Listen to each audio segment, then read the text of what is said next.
Pulmonary edema. It is an excessive accumulation of fluid in the alveoli and interstitial tissues of the lungs. It is of two types, acute and chronic one.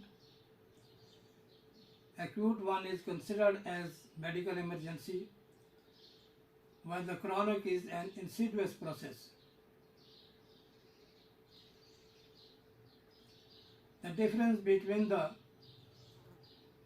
accumulation of excessive fluid in the alveoli and the interstitial tissues of the lungs and pleural effusion is that pleural effusion, the fluid is filled up in the pleural cavity, which is engulfing or surrounding the or covering the lungs of the human body.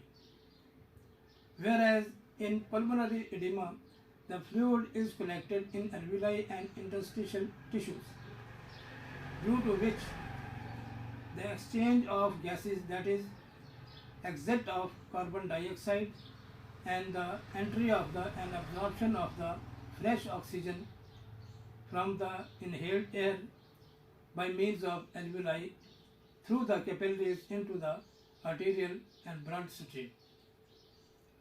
So there is damage in the pulmonary capillaries and the alveoli walls, due to which this normal or physiological function of absorption and perfusion of the gases is obstructed or diminished.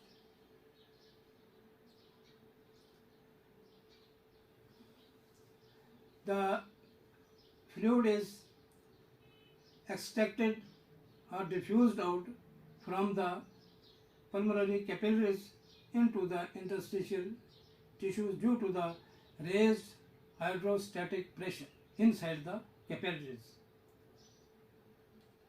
Because there is damage in the walls of the capillaries, due to which there is tendency to shift the fluid and the plasma into the interstitial tissues and into the alveoli, due to which the alveoli, which are the air sacs, are filled up with the fluid, and therefore the normal function of absorption of the oxygen is diminished and the supply of the oxygen for the vital function of the organs is decreased.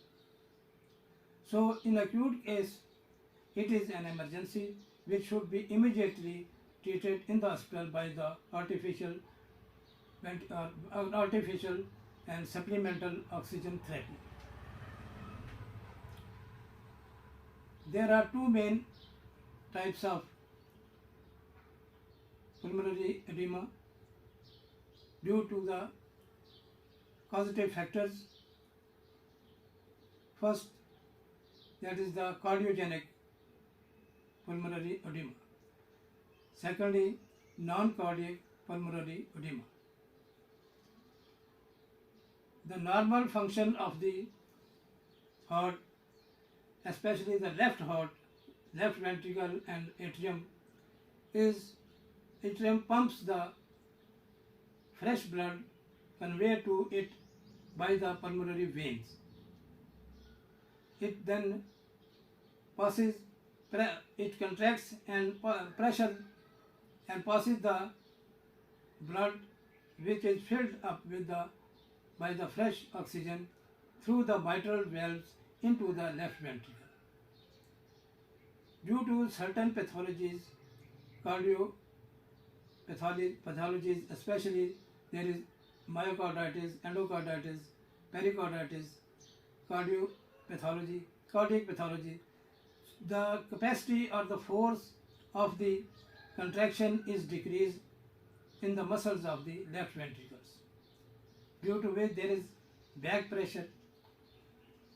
Due to back pressure, that blood passes back into the atrium, because the atrium cannot exert full pressure to convey the blood accumulated in the ventricle into the aorta. So there is accumulation of the back pressure, there is increase in the pulmonary hypertension.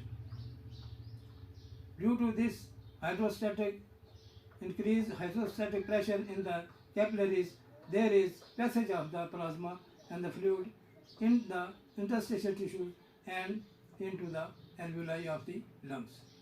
So it is the disease of the heart, especially the left atrium and the left ventricle, due to which they cannot convey or push up the all quantity of the blood which is conveyed or accumulated in the left ventricle through aorta into the body system. So due to the disease of the heart, there is production of the pulmonary edema. So due to which it is called as cardiogenic pulmonary edema.